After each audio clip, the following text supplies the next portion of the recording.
kita lanjutkan. Assalamualaikum warahmatullahi wabarakatuh. Alhamdulillahi rabbil alamin wa bihi nasta'in ala umurid dunya waddin. Asyhadu an la ilaha illallah al-malikul haqqul mubin wa asyhadu anna Muhammadar Rasulullah shadiqul wa'dil amin. Allahumma salli wa sallim ala nabiyyina Muhammad wa ala alihi wa sahbihi ajma'in, amma ba'd. Alhamdulillah, pada kesempatan Jumat atau malam Sabtu ini kita dapat melanjutkan kembali mempelajari tafsir Al-Quran, supaya kandungan Al-Quran semakin jelas bagi kita, sehingga dengan begitu kita bisa mengamalkan isi Al-Quran dalam kehidupan sehari-hari. Karena bagaimana kita akan menjadikan Al-Quran sebagai pedoman hidup dan dapat mengamalkannya kalau kita tidak paham. Maka mempelajari tafsir Al-Quran merupakan sarana bagi kita supaya paham isi Al-Quran, ya. Dan memang Allah turunkan untuk dipahami, ya, ditadaburi, direnungkan, ya, dan diamalkan. Bukan sekedar bacaan saja, tapi untuk dipahami dan diamalkan. Baik, terakhir kita sampai ayat berapa, Pak? Ayat berapa? 20 ya. Ya. Berarti ini ya. Baik, sekedar murojaah atau apa namanya? Review, bukan review, apa namanya? Yang sebelum materi sebelumnya, ya, bahwa kalau ayat sebelumnya, yakni Allah Subhanahu wa taala memberikan permisalan untuk orang-orang munafik, bahwa perumpamaan mereka itu seperti seorang yang menyalakan api, ya, di tengah suasana yang gelap. Setelah api itu menerangi area sekelilingnya, kemudian Allah hilangkan, jadi gelap lagi. Jadi perumpamaan tuli, bisu, dan yakni walaupun panca indera mereka normal ketika di dunia, tapi karena keadaan mereka, ya, tidak dapat menerima kebenaran, ya, tidak dapat mengambil pelajaran dari yang dilihat, tidak dapat masuk ke pikiran mereka apa yang mereka dengar dari telinganya, ya, maka mereka seperti orang yang nggak berfungsi. Panca inderanya itu, telinganya seperti nggak berfungsi, penglihatannya seperti tidak berfungsi. Maka Allah katakan summum bukmun umyun fahum la yarji'un, sehingga susah untuk kembali. Perumpamaan lainnya, ya, kata Allah Subhanahu wa taala, ini aw qasayyibin minas samaa'i fihi dhulumatu wa ra'du wa barqa yaj'aluna asabi'ahum fi adanihim minas sawa'iqi hadaral maut wallahu muhitun bil kafirin. Atau seperti orang yang ditimpa hujan lebat dari langit, yang keadaannya disertai dengan gelap, mendung gelap sekali, ditambah petir dan kilat, ya. Yakni ada berapa tafsir kemarin bahwa keadaan orang munafik ketika mengandung ayat peringatan seperti orang yang terdengar suara petir, ya, ketakutan sekali. Kalau ayat Al-Quran turun menerangkan aib mereka, seperti petir yang atau kilat yang mereka khawatir tersambar olehnya.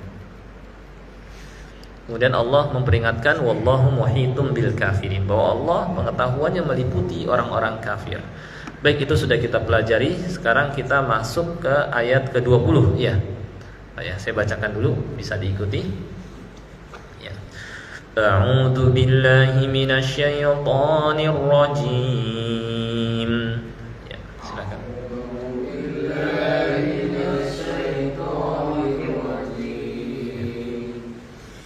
Yakadul barqu yakhtafu absarahum kullama adaa lahum mashaw fihi wa idza adlama alaihim qamu walau syaa Allahu ladhahaba bisam'ihim wa absarihim Innallaha ala kulli syai'in qadir.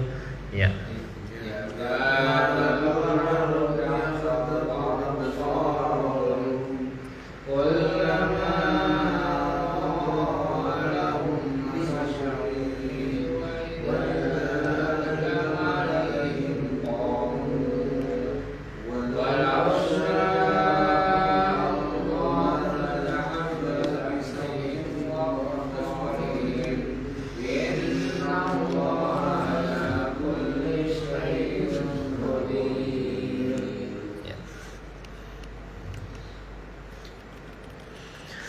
يا أيها الناس اعبدوا ربكم الذي خلقكم والذين من قبلكم لعلكم تتقون.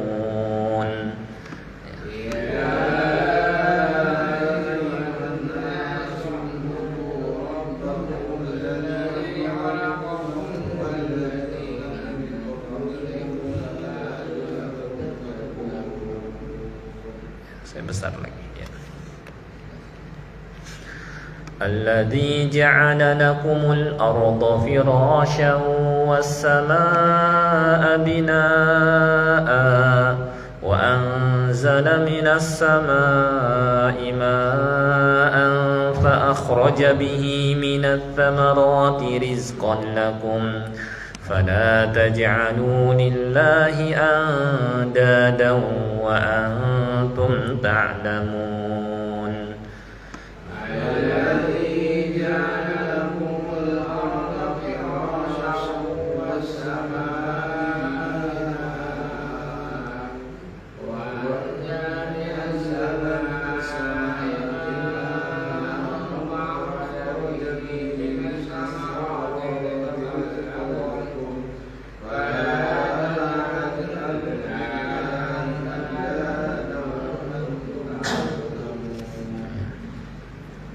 Ya, baik. Saya kira 3 ayat dulu saja. Firman Allah Subhanahu wa taala, yakadul barqu yakhtafu absarahum. Hampir saja kilat itu menyambar penglihatan mereka. Ya. Terkait dengan ayat ini, Ali bin Abi Thalhah, yakni murid dari Ibnu Abbas radhiyallahu anhuma, ya, menyampaikan bahwa Ibnu Abbas radhiyallahu anhuma menyatakan tentang maksud hampir saja kilat itu menyambar penglihatan mereka. Kata Ibnu Abbas, hampir saja kejelasan Al-Quran saking jelasnya memperlihatkan aurat, cacat, aib dan orang-orang munafik. Ya. Saking jelasnya seakan-akan mengena kepada mereka. Ya. Menerangkan kok sifatnya proses seperti sifat mereka gitu, saking jelasnya ya. Sehingga mereka itu dengerin Al-Quran seakan-akan ingin menyumbat telinganya karena saking nggak mau sampai ketahuan diri mereka. Al-Quran memperjelas tapi nggak menyebut nama. Inilah diantara istilahnya kehalusan, kelembutan Allah Subhanahu wa taala. Allah tidak sebut nama karena yang Allah Subhanahu wa taala inginkan adalah mereka kembali kepada Allah. Mudah-mudahan dengan peringatan itu mereka sadar, bertobat. Karena kalau sudah disebutkan nama itu sudah nggak bisa diharapkan lagi kebaikan. Seperti misalnya Abu Lahab, sudah disebutkan namanya celaka, maka sampai meninggal pun pasti celaka.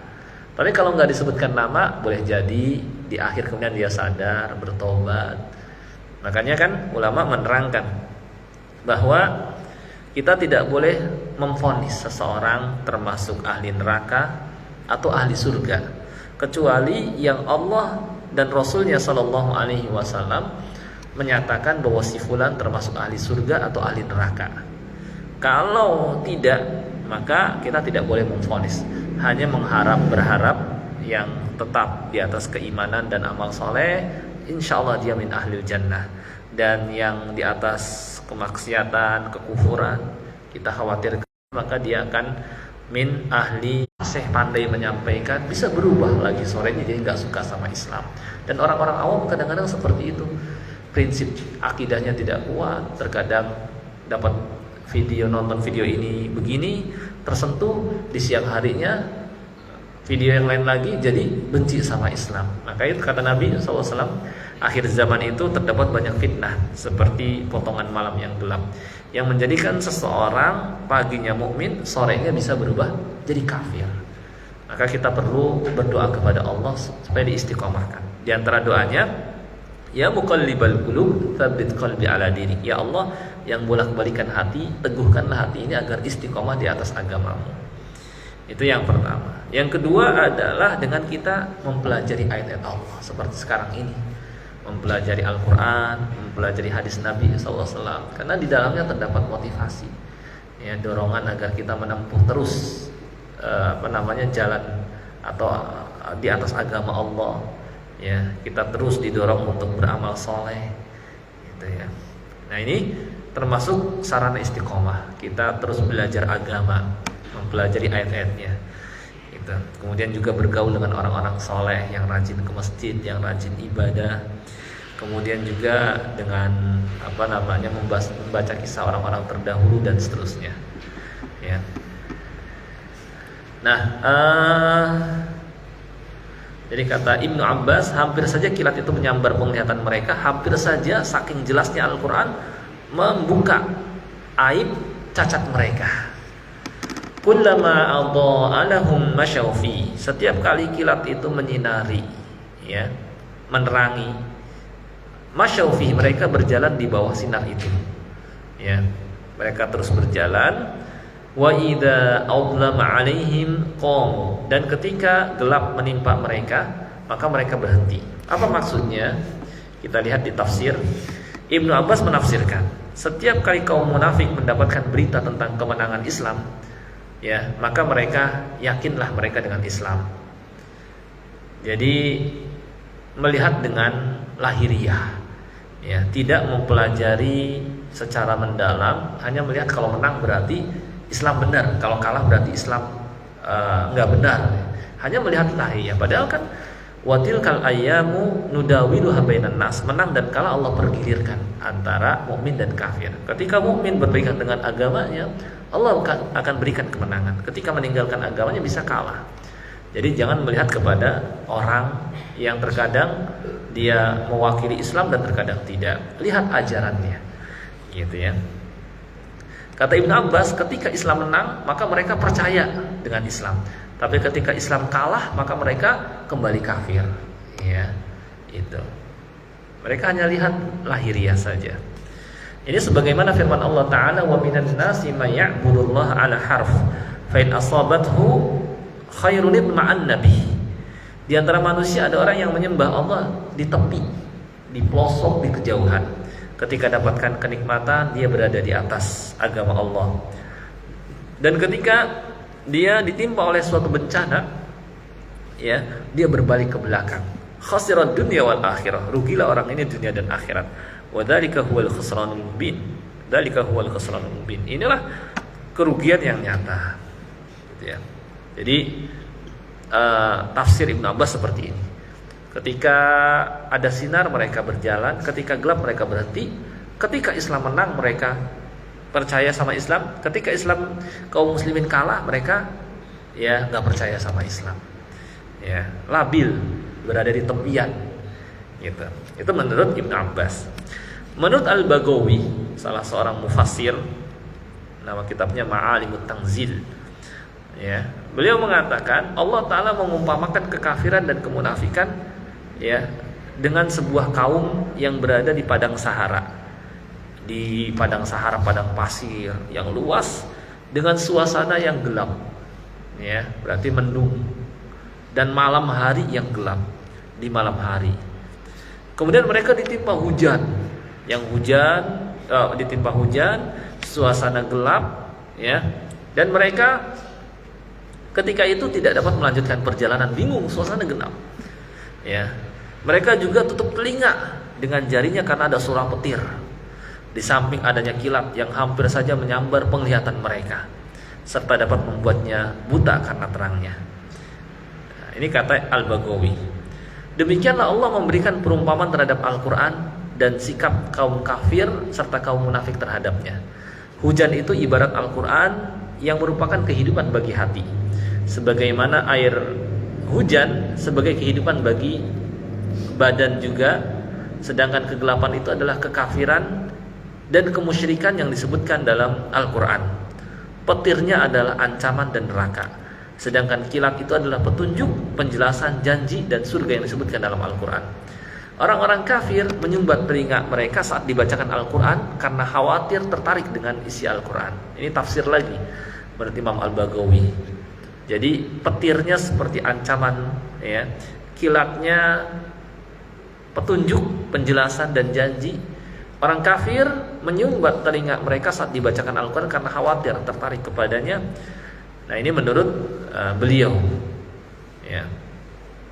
Jadi perumpamaannya gimana? Al-Quran merupakan kehidupan bagi hati, sebagaimana air hujan juga kehidupan bagi fisik jasmani. Jadi batin jadi hidup dengan Al-Quran, sebagaimana air hujan menghidupkan juga fisik badan. Sedangkan kegelapan itu adalah kekafiran dan kemusyrikan, ya. Mereka berada dalam kegelapan. Kemudian ada petir yang merupakan ancaman dan neraka, kilat, petunjuk, penjelasan, dan janji, serta surga yang disebutkan dalam Al-Quran. Orang-orang kafir ketika keadaan seperti ini, ya, mereka menyumbat telinganya, nggak mau dengarkan. Itu menurut Imam Al-Baghawi. Ada lagi yang berpendapat bahwa ayat di atas merupakan perumpamaan Allah terhadap Islam. Hujan maksudnya adalah Islam, hujan. Kegelapan adalah cobaan dan ujian. Ada lagi tafsir begitu. Jadi ketika hujan itu Islam. Ketika suasana gelap, ya, itu adalah cobaan dan ujian dalam hidupnya. Petir adalah ancaman dan sesuatu yang menakutkan di akhirat, sedangkan kilat adalah janji pahala. Sehingga orang-orang kafir ketika melihat adanya cobaan dan ujian dalam Islam, maka mereka segera melarikan diri karena takut binasa. Ya, ketika berada di atas Islam, ya, mereka mendapatkan cobaan dan ujian, ya, maka mereka segera melarikan diri karena takut binasa. Ya, karena takut mereka nanti umat Islam kalah dan mereka tertawan dan akhirnya mereka dibunuh, padahal Allah meliputi orang-orang kafir. Ini menurut Imam Al-Baghawi. Selama beliau Imam Al-Baghawi mufassir, beliau berhak menafsirkan Al-Quran. Ya, seorang ulama ketika sampai tingkatan mujtahid berhak menafsirkan Al-Quran. Selama istilah tafsirnya nggak ngasal. Gitu. Imam Al-Baghawi mufassir. Beda lagi dengan Ibnu Katsir.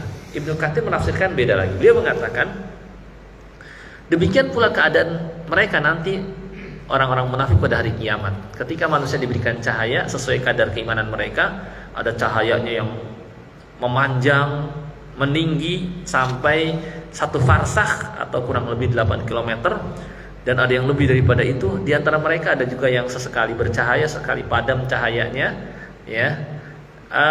Ketika ada cahaya mereka dapat berjalan, ketika gelap mereka berhenti. Jadi pada hari kiamat, ketika ada cahaya mereka bisa lanjutkan perjalanan, ketika gelap mereka berhenti. Orang munafik seperti itu. Di padang mahsyar dikasih cahaya kemudian hilang, berhenti, gitu ya. Nah, pada hari kiamat mereka juga dikasih cahaya tiba-tiba padam, ya. Sedangkan orang mukmin terus bercahaya, ya. Dan akhirnya mereka minta kepada orang-orang beriman supaya diberikan cahaya, cuma nggak dikasih. Dan akhirnya mereka berada dalam kegelapan, dan akhirnya mereka juga akan digiring, ya, ke neraka. Bisa juga seperti itu. Wallahu ta'ala alam. Dan ada juga yang menafsirkan, ya, bahwa maksud setiap kali kilat itu menyinari mereka, mereka berjalan, dan apabila gelap mereka berhenti adalah setiap kali mereka mendapatkan kemenangan, ghanimah, ya, harta dari hasil peperangan dan kemudahan dalam Islam, maka mereka tetap berada di atas agama Islam, ya. Mereka mengatakan kami tetap bersama kalian. Tapi ketika mereka merasakan penderitaan dan cobaan dalam Islam, maka mereka berhenti dan mundur, berbalik ke belakang. Bisa juga seperti itu, menunjukkan labilnya orang munafik, ya, tidak istiqomahnya di atas satu keadaan. Nah, itu tafsir ayat itu. Kemarin sekilas sudah kita sampaikan. Nah, barulah kita sekarang masuk ke ayat 21. Cuma sebelumnya ada bayangan nggak? Apa mungkin pusing? Agak pusing ya maksudnya ya. Jadi gini, singkatnya gini ya. Ada beberapa tafsir terkait maksud ayat ini. Sebagian menafsirkan bahwa maksud hampir saja kilat itu menyambar mereka, menyambar penglihatan mereka adalah karena saking jelasnya isi Al-Quran menerangkan sifat mereka, membuat hampir saja mereka khawatir terlihat tampak aurat, yakni cacat dan aib mereka diketahui oleh kaum muslimin. Ya, setiap kali kilat itu menyinari, mereka berjalan di bawah sinar itu, dan apabila gelap menimpa mereka, mereka berhenti. Ada yang menafsirkan tadi beberapa tafsir, setiap kali orang munafik dapat kemenangan, Islam mendapatkan kemenangan, maka mereka percaya dengan Islam. Tapi ketika kaum muslim mendapatkan musibah, mereka berbalik kafir. Itu maksud. Yang lebih ringannya mudah dipahami seperti itu. Ya. Dan seterusnya. Itu yang mungkin di antara tafsir ayat itu. Baik. Sedikit lagi, sekarang kita masuk ke ayat 21. Ya. Menetapkan keesaan Allah dan kekuasaannya serta wajibnya beribadah hanya kepadanya. Kalau tadi kan 3 kelompok manusia, mukmin, kafir, munafik. Nah, sekarang ayat ini tertuju kepada semuanya. Ya, tertuju bahwa inilah yang Allah Subhanahu wa taala inginkan dari mereka. Menyembah, beribadah hanya kepada Allah Subhanahu wa taala. Ya, ini kepada semuanya, kafir, munafik, ya, tertuju, ya. Kata Allah Subhanahu wa taala, "Ya ayyuhan nasu 'budu rabbakum alladzi khalaqakum walladzina min qablikum la'allakum tattaqun." Wahai manusia, sembahlah Tuhanmu yang telah menciptakan kamu dan orang-orang sebelum kamu agar kamu bertakwa. Ya, di sini diperintahkan pertama hanya menyembah Allah saja. Kenapa kita menyembah Allah? Karena Dialah yang menciptakan kita dan menciptakan juga generasi sebelum kita. Dan yang menciptakan itulah yang berhak disembah. Ya, bukan sama-sama dicipta saling sembah menyembah, nggak berhak. Atau keadaannya lebih lemah daripada penyembahnya, juga nggak berhak. Kalau sama-sama dicipta, kira-kira pantas nggak? Maksudnya sama-sama makhluk, tidak pantas, gitu ya, karena sama-sama dicipta. Kemudian kalau keadaan yang disembah lebih lemah, kira-kira gimana? Lebih nggak pantas lagi, seperti patung dan berhala, ya kan? Nah itu. Nah kita lihat di sini, ayat 69.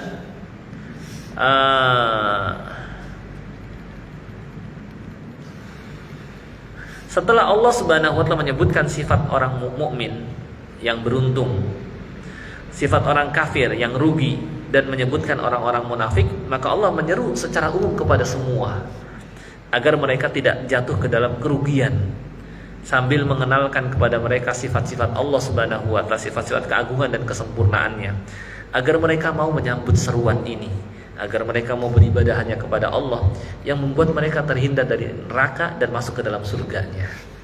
Itu ya.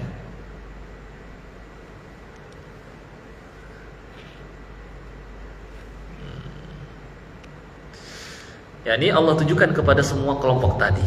Ya, sembahlah oleh kalian Tuhanmu yang telah menciptakan kamu dan orang-orang sebelum kamu, agar kamu bertakwa. Ya, sehingga dengan begitu kamu jadi orang yang bertakwa. Sehingga dengan jadi orang bertakwa kau berhak masuk ke dalam surga. Ya. Jadi ayat ini merupakan seruan Allah kepada semua manusia, kafir, munafik, ya, kafir dengan beragam agamanya, ya, munafik, ya, juga gitu ya. Agar apa? Agar beribadah dan hanya menyembah kepada Allah Subhanahu wa taala. Ya. Inilah tujuan kita diciptakan, menyembah hanya kepada Allah dan mengisi hidup kita dengan beribadah, minimal yang Allah Subhanahu wa taala wajibkan. Ya. Kenapa kita menyembah Allah? Karena Dia yang telah memberikan nikmat kepada kita dengan mengadakan manusia yang sebelumnya tidak ada. Ya, kita kan merasa nikmat setelah kita ada, sebelumnya kita nggak ada. Dengan terwujudnya kita di dunia, kita jauh tahu jadinya kehidupan, dan kita dapat menyaksikan kehidupan, keindahan, ya, melihat pemandangan, kemudian juga dapat melakukan berbagai macam aktivitas yang itu tidak dapat dilakukan kalau kita istilahnya tidak ada, ya. Dan Allah juga mengurus mereka dengan nikmat-nikmatnya. Setiap saat, setiap hari, setiap waktu nikmat terus ngalir kepada kita, ya, nikmat yang semua yang kita rasakan. Dan kita akan tahu, ya, besarnya nikmat itu ketika dicabut. Nikmat pendengaran, nikmat penglihatan, nikmat bisa bicara, nikmat bisa bergerak, ya. Ketika kita lumpuh baru tahu nikmatnya bisa bergerak. Ketika tuli baru tahu nikmatnya bisa mendengar. Ketika bisu baru tahu besarnya nikmat bicara, gitu ya. Dan yang tadi dari keadaan mereka yang sebenarnya tidak ada dan mengurus mereka dengan nikmat-nikmatnya. Demikian pula seruan agar mereka takut kepada Allah Subhanahu wa taala, la'allakum tattaqun, serta tidak menyelisih agamanya. Menurut Ibnu Abbas, semua kata ibadah yang disebutkan dalam Al-Quran adalah mentauhidkan Allah. Jadi ketika u'budu rabbakum, yani esakanlah Allah dalam beribadah. Dan inilah yang diingkari oleh orang-orang musyrik. Mereka tahu pencipta alam semesta Allah, penguasa alam semesta Allah, cuma dalam beribadah dan menyembah mereka arahkan malah kepada selain Allah, kepada patung dan berhala misalnya. Nah itu ya. Jadi di sini Allah Subhanahu wa taala menggunakan dalil nakli dan akli. Secara akal, ya, memang yang berhak disembah adalah pencipta, bukan makhluk yang dicipta. Dan bahwa yang berhak disembah juga yang berkuasa, tidak yang lemah. Gitu. Karena bagaimana kalau yang lemah disembah, ketika diminta nggak bisa bantu, ketika minta pertolongan nggak bisa nolong, gitu, ya. Firman Allah Ta'ala agar kamu bertakwa, maksudnya jika kita beribadah kepada Allah saja, berarti kita sebenarnya sudah menjaga diri kita dari kemurkaan Allah dan dari siksanya, ya.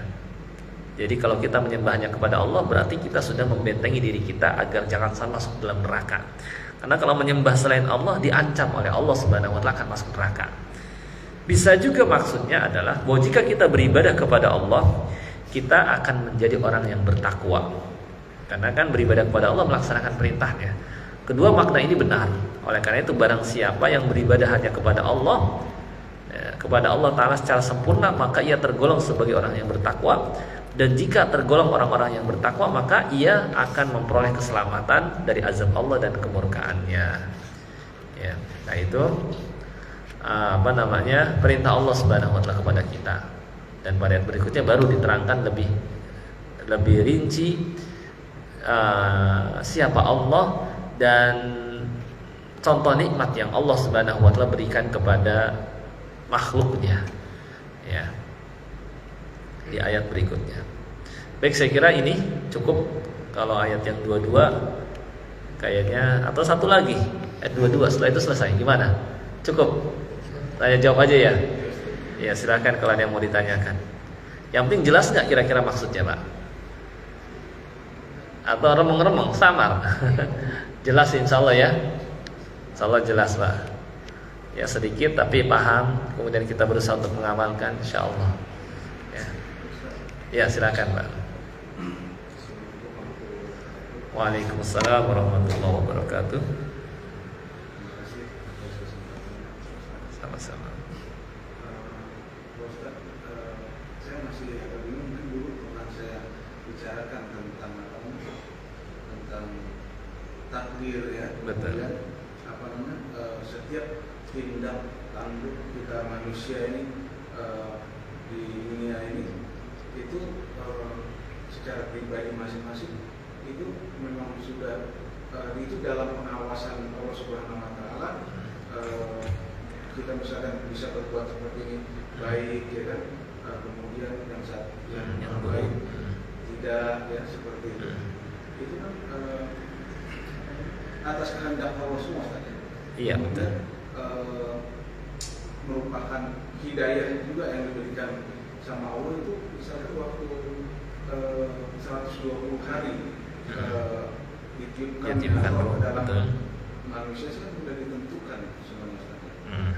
Misalkan dia rezekinya, kemudian ajalnya, kemudian takdirnya, baik buruknya, ya. Jadi manusia itu udah tidak bisa ya berdasarkan takdirnya atau seperti Iya, apa? jadi Misalkan di situ ada dijelaskan tadi betul. jadi dia bisu ini soal dia tidak bisa mendengar nggak mau tahu lah pokoknya dengan itu. Jadi itu seperti apa kira-kira? Iya, baik. Jadi Allah Subhanahu wa taala ala kulli syai'in qadir. Maha kuasa atas segala sesuatu. Dia yang menetapkan di alam semesta dan semua berjalan atas takdir Allah Subhanahu wa taala. Apa yang Allah kehendaki itulah yang terjadi, yang tidak Dia kehendaki tidak akan terjadi. Akan tetapi ya, Allah Subhanahu wa taala memberikan pilihan dan kehendak kepada manusia, dan itu kita rasakan bahwa kita bisa memilih, bisa berkehendak. Akan tetapi tercapai apa yang kita inginkan, apa yang kita rencanakan sesuai takdir Allah. Jika Allah nggak menghendaki, maka tidak akan terjadi. Jika Allah menghendaki, maka terjadi. Kita cuma punya rencana, ya. Dan terkadang rencana tersebut Allah mudahkan sehingga tercapai. Terkadang ketika Allah Subhanahu wa taala tidak menghendaki, nggak akan terjadi. Tapi kita merasa bahwa kita tidak, istilahnya, dipaksa dan tidak dihalangi dari punya kehendak dan keinginan, ya. Intinya adalah semua berjalan atas takdir Allah Subhanahu wa taala. Meskipun begitu, manusia punya berhak atau punya pilihan karena Allah ngasih kepada mereka pilihan. Ketika dia memilih jalan yang buruk dan akhirnya tercapai, berarti itu pilihan dia. Akhirnya Allah mudahkan, kasih kesempatan. Maksud saya kan ini dalam dunia ini siapa sih misalkan yang nggak mau bernasib baik, siapa sih bahkan nggak mau mendapatkan hidayah misalkan dari Allah Subhanahu wa taala, ya kan? Nah, ya bisa kita semuanya ingin masuk surga, ingin kita mendapatkan hidayah supaya kita termasuk golongan orang yang beruntung, kan? Ya? Hidayah itu dari Allah, ya kan? Jadi itu yang saya masih agak iya. Jadi gini, ya kita semua pada hakikatnya, istilahnya, ingin masuk ke dalam surganya Allah Subhanahu wa taala. Tapi kok masih ada manusia yang tidak menginginkan ya. Jadi kata Nabi SAW, kullu ummati yadkhulunal jannah. Tiap umatku bakal masuk surga kecuali orang yang gak mau. Para sahabat bertanya, apa ada orang yang gak mau? Maka kata Nabi SAW, orang yang taat kepadaku itulah yang mau masuk surga. Yang gak mau taat kepada itulah yang sebenarnya gak mau masuk surga. Sebenarnya Allah telah berikan, pertama terangkan jalan masuk surga dengan mengutus Rasul, dengan menurunkan kitab. Akan tapi manusianya, ya, yang dia sudah disampaikan bukti jelas akan kenabian dan kerasulan Muhammad SAW, tapi dianya malah nggak mau ngikuti karena gengsi, karena mengutamakan hawa nafsu, karena dengki dan sebab-sebab lainnya. Sebenarnya jelas sekali kenabian dan kerasulan Muhammad SAW, tapi ya karena dia diberikan pilihan tapi milih kesesatan, milih mengingkari, milih kafir, tidak mau beriman, tidak mau patuh, tidak mau taat, ya jangan salahkan Allah Subhanahu wa taala. Kalau Allah berikan kemudahan dia kepada keburukan, akhirnya dia malah ya istilahnya ya, terus ya harusnya dia menyambut hidayah. Allah kan sudah berikan kepada dia akal pikiran. Kemudian Allah Subhanahu wa taala utus Rasul, turunkan kitab, tapi dia menyambut kebaikan rahmat itu malah dengan keburukan, dengan mengingkari Nabi Muhammad SAW atau kafir, menentangnya dan memalingkan manusia dari ajaran beliau dengan memberikan citra yang buruk, kemudian mengancam orang yang beriman dan seterusnya. Maka ya berarti emang dia milih seperti itu, atas dia pilihan. Akhirnya Allah mudahkan karena dia memang hatinya sudah buruk dan lebih menginginkan keburukan, dan akhirnya Allah tetapkan dia udah. Tapi bukan berarti pokoknya semua yang terjadi bukan menunjukkan bahwa Allah ridho dengan perbuatan itu, ya. Kita lihat di dunia ini ada orang jatuh ke dalam dosa besar. Kita dengar ada yang mencuri, ada yang membunuh, ada yang minum minuman keras dan seterusnya. Itu semua memang Allah takdirkan, dalam arti Allah mudahkan dia melakukan, kan dia memilih sebelumnya, gitu, ya. Dan bukan berarti Allah ridho dengan perbuatan itu. Karena yang Allah ridhoi adalah ketika sesuatu yang terjadi sesuai dengan yang Allah perintahkan. Ketika kita sholat atas takdir Allah Subhanahu wa taala. Ketika kita sedekah atas takdir Allah Subhanahu wa taala. Akhirnya Allah mudahkan karena kita lebih mengutamakan itu. Orang takdir yang sudah ditetapkan misal 120 hari itu dimasukkan ke rumah, itu ditetapkan 3 hari. Iya, betul. Itu sudah ditetapkan, jadi gimana itu? Iya, jadi betul. Karena Allah tahu masa depannya. Gitu. Allah mau mengetahui. Jadi Allah tetapkan ya sudah. Dia karena lebih menginginkan ke depan begitu. Ya, masa Allah nggak tahu gitu. Maka ditetapkanlah, dicatatlah malaikat dia termasuk min ahli syaqawah, sebagai orang celaka, min ahli sa'adah, termasuk orang bahagia. Karena Allah tahu masa depannya gitu. Tapi dia memilih jalan itu dalam hidupnya. Akhirnya Allah permudah. Kan ayatnya ada fa amma man a'ta wa taqa wa saddaqa bil husna fasanuyassiruhu lil yusra. Siapa yang perbaiki dirinya, memberi, bertakwa, Allah akan permudah jalan kebaikan. Wa amma man bakhila wastaghna, yang bakhil merasa dirinya cukup, wa kadzdzaba bil husna, mendustakan al husna, surga, ya, fasanuyassiruhu lil usri. Ya, akhirnya Allah permudah dia kepada keburukan. Ya gitu. Karena milihnya salah di awal. Baik, saya kira itu mungkin karena waktu Isa sudah masuk, mudah-mudahan sedikit ini bisa kita pahami. Oh iya, silakan. Ini mungkin saya rasa masalah keimanan. Betul. Dari orang imam yang jadi